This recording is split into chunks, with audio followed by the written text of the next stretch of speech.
Hey everybody, I'm gonna eat this piece of dark chocolate right here, and then I'm gonna talk about something that I'm struggling with right now.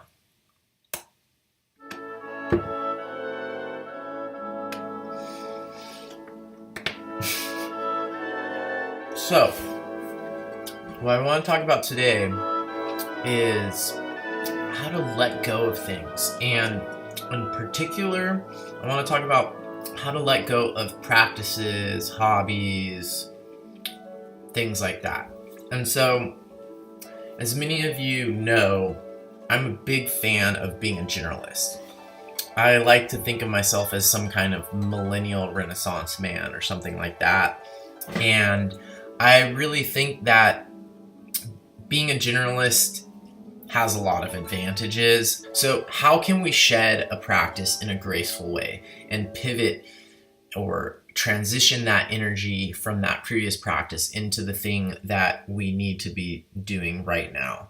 And for me, it's something that I've dealt with for a while, and one of the practices is archery. So many of you that have known me for a while remember that archery was one of my biggest passions, and when I was first learning about it, I was really obsessed, and my learning curve was like very steep, and I was,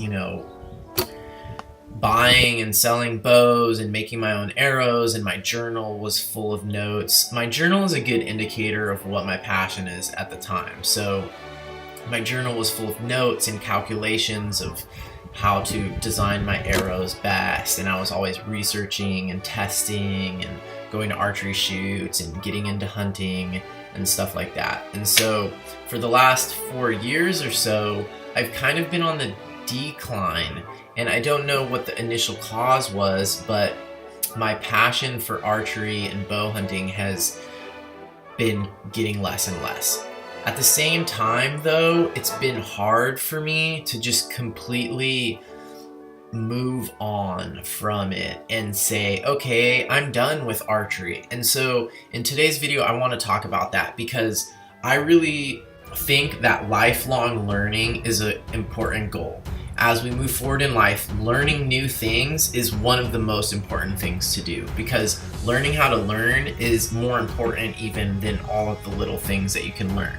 But we can get stuck when we start something like oil painting or archery, and then at a certain point when we realize it's probably actually time to move on, we don't get rid of the stuff, and we kind of are stuck with it. We can't break up with archery, even though our relationship doesn't have the passion that it used to, and that is a disservice to us and a disservice to the practice. And it's really easy in today's society where we live. You can buy all the stuff to go with these practices, and then you end up with the stuff in your house, and you're no longer doing the practice, but all that oil painting stuff is still in your garage, or all that archery stuff is still sitting there collecting dust. So what are the causes of this problem? I think the causes of this problem are, one, identity. We identify with that thing, or we want to. I want to be a painter. I want to be able to tell people I'm a painter. I want to be able to tell people I'm an archer. I don't want to have to take that away from my CV, Like, I want to be an archer. That's a cool thing to have in your list of skills. Move on. Okay, so identity, that's a problem. Judgment. So for me, there's this story, because this is something that I've gone through multiple cycles of, and so part of me, and this is where you have to be clear, like, which is the voice you want to listen to and which is the one you don't want to listen to, because there's a voice in my head that says, oh, Marley, you're giving up archery now. Didn't you just do that with fermentation? You were so into fermentation, and then you moved on and you put archery arrows in your fermentation buckets, and now you're giving up on archery too. Okay, well, that voice there might be some true things about that, but is that really in service? So judgment. identity. Those are the first two things that really get in your way of shedding a practice gracefully. And the third thing is sunk cost bias. Now, there's a lot of psychological studies on this because humans universally value things that they already have in their own possession than things that they have not acquired yet. So, this is why individuals, organizations, governments even make very illogical decisions based on this bias and will continue to throw good money after bad because they have this feeling like, well, we already invested in some money in this thing, we need to keep going with it. Bad idea. So I've put money into archery. That doesn't mean that I should keep going with it or hold on to it. If you feel like you're grasping something or like holding on to it, that's a good sign you need to break up. That habit needs to go. That practice, it's time for you to move on, okay? The other thing that's super helpful, find a protege. Find someone who's in that part of their learning curve where they're like obsessed with archery and be like, hey, I have some experience, I have some stuff that I'm trying to get rid of. Boom, give it to them, sell it to them, give them some ideas, and by seeing them take off onto that thing, you'll get some of that vicarious pleasure and you can let it go with them. So like if you're giving up home brewing, you give your brewing stuff to a friend and then later you can hit them up for a couple homebrew beers or whatever, you know, so that will definitely soften the transition and help you shed that practice in a graceful way. Find a protege or someone that you can teach and hand off to. Another one, go back to your core values. Like, you need to have somewhere written on your wall what your values are. And when you run into a problem like this, like, oh, is archery in alignment with my values? Well, look at the friggin' piece of paper where you have your values written down. Look at archery. Does this line up with what you value in the world? And for me, what I realized is it's hard for me to justify it right now, okay? Besides the fact that it's cool, it's fun, and I want to identify with being an archer, it doesn't line up with my values, and it is not something that I can be uniquely world class at.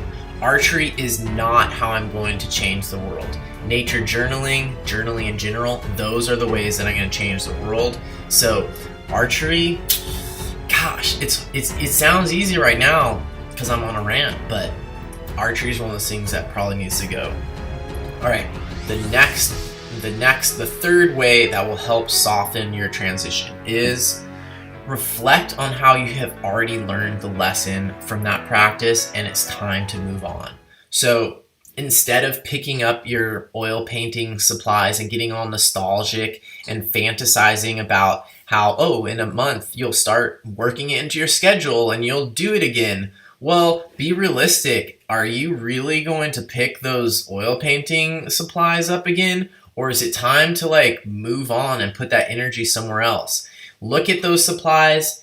Like I can look at my bows and think, oh wow, I learned so much about focus. I learned about tracking. I met these cool people because of this practice and all of these great things that I got out of that. Those are in the past. Those are things I already got. And now I can move forward and give this equipment to someone who can put it to use still. I don't need to hoard that stuff with this crazy fantasy that I'm still going to be able to do it. Because we live in a society that doesn't like to recognize limits. Our society thinks you can do everything and you can do it at the same time. And so people have garages full of kayaks, surfboards, stand-up paddleboards, fly fishing rods, snowboards, oil painting supplies. Are you really going to do all those things? I mean, I believe in being a generalist and having a lot of skills, but be realistic, and when you buy shit, be ready to move on from that thing. So if you've learned the lesson already, if you found a protege to teach, and if you see that it's not in alignment with your values already, that relationship needs to end. And so this video, let me eat one more piece of chocolate. This video is for you and it's for me because I've been struggling with getting rid of my archery stuff. Hopefully this will help me move on and turn that energy into the things that I need to do. So there are other practices that I need to shed that I didn't mention in this video, but they will come up soon. I will let you know.